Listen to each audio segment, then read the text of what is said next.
You are Locked On Texas Tech, your daily podcast on the Texas Tech Red Raiders. Part of the Locked On Podcast Network, your team every day. Great to be with you again on Locked On Texas Tech on the Locked On Podcast Network, your team every day, always free and available on YouTube or anywhere you get podcasts. With the only Chris Level, I'm Casey Cowan, dropping back in with another edition among the portal whirlwind. One has emerged, Chris, and this is a big one as far as the position goes because we're talking about some help on the edge of that defensive front in the form of Georgia Tech transfer Romello Height. So as some others come and go, there have been some premium positions. We knew we were going to be that whenever you come into this cycle.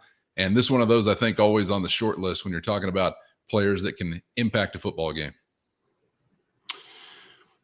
Yeah, I mean, this one was, you and I talked about what was important to us position-wise going into this cycle or search or shopping list.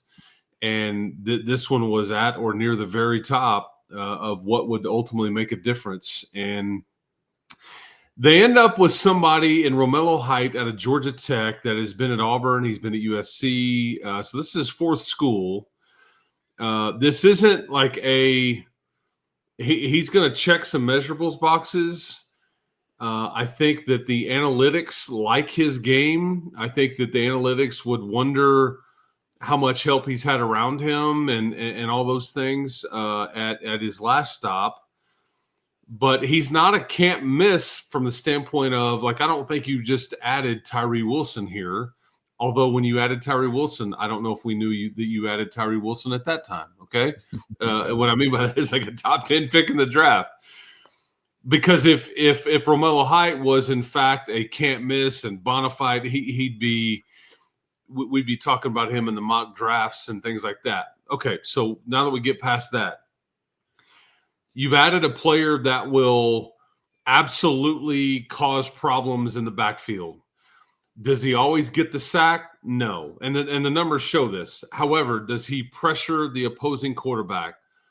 The numbers show that he absolutely does. On average of about 2 to 2.5 times a game. And I think, I was texting you this earlier in the day, but, he had 30 quarterback pressures on the season. Your guy, Jacob Rodriguez, had 17 this season, which led your team. And so Romello Height had nearly twice that many. So I think this is somebody that they identified.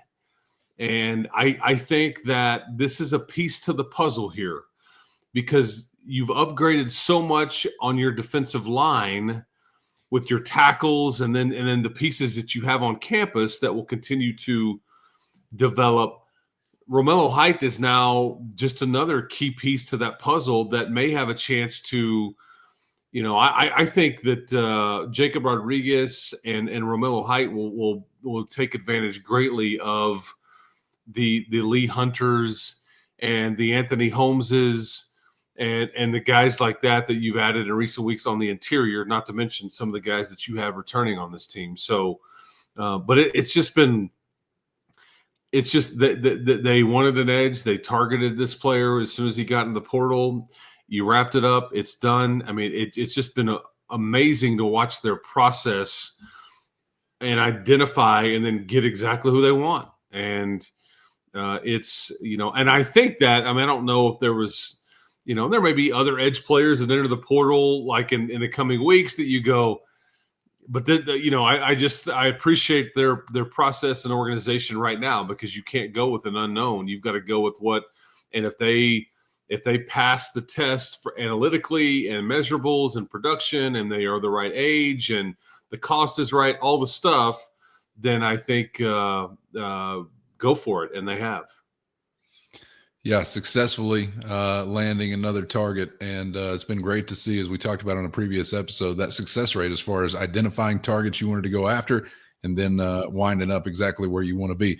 But before we wrap this conversation up, Chris, I'm just kind of curious your take early on, as we really technically haven't even hit the 2025 calendar yet, but some speculation maybe on your group of pass rushers, because as far as the family picture goes, you kind of got off to a stilted start to 2024 with the injury to Dylan Spencer. It seemed like that group was kind of banged up throughout the year, whether it was somebody like Isaac Smith or Amir Washington.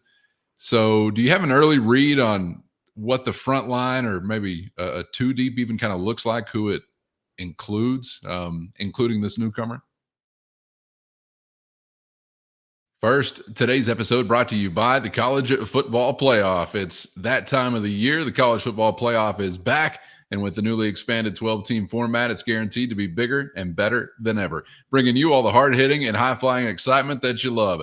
TNT sports coverage of the College Football Playoff begins December 21st, starting with the College Football Playoff kickoff show presented by AT&T at 11 a.m. Eastern. Leading into our first matchup, the SMU Mustangs battling the Penn State Nittany Lions at noon. Then the Clemson Tigers look to upset the Longhorns in a showdown at 4 p.m. Eastern. Don't miss a moment of the action. Watch the College Football Playoff presented by Allstate, live on TNT, True TV, TBS, and Max. So do you have an early read on what the front line or maybe a two deep even kind of looks like, who it includes, including this newcomer? Yeah, obviously Joseph Adedire is somebody that missed this season. I think he'll miss the spring as well. I think Dylan Spencer missed this season and will miss the spring as well. So those are question marks. What does rehab look like? Are they the same, after rehab that they were before? I think, and you can almost include like a Duda Banks, although it's separate position in the defensive line conversation. As well on when exactly is he going to get back, because he's going to miss the spring. So that's partly why you're having to maybe take some extra pieces here just to kind of cover your bases and all that. But, Amir Washington and Isaac Smith, Harvey Dyson, Charles Esters. I mean, you're going to have some depth here and now some age and now experience.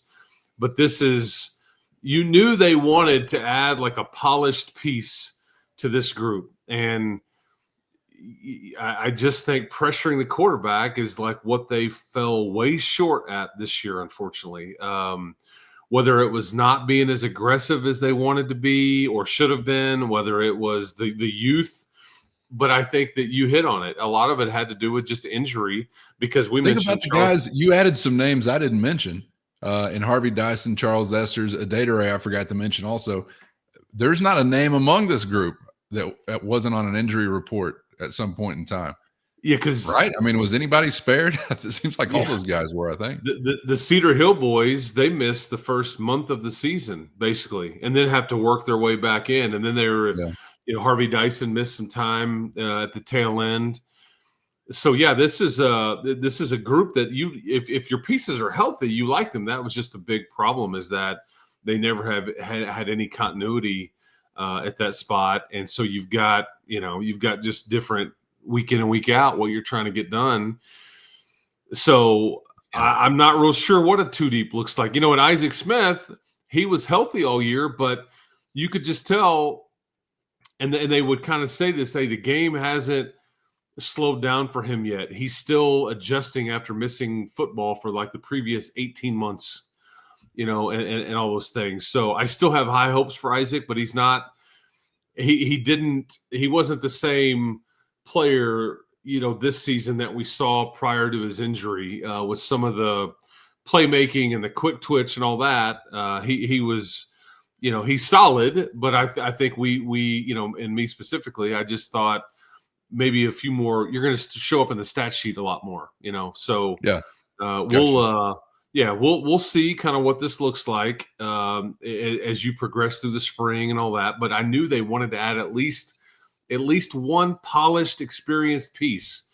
And this is somebody that's not going to stunt anybody's growth per se. He's going to be here for 1 year, and away you go. But the analytics love a guy like Romello Height for how much pressure he causes, and I think he will benefit from Skylar Gill-Howard and Anthony Holmes and Lee Hunter, and then everything else you've got going on in the interior with Cofield and Rigsby and all that.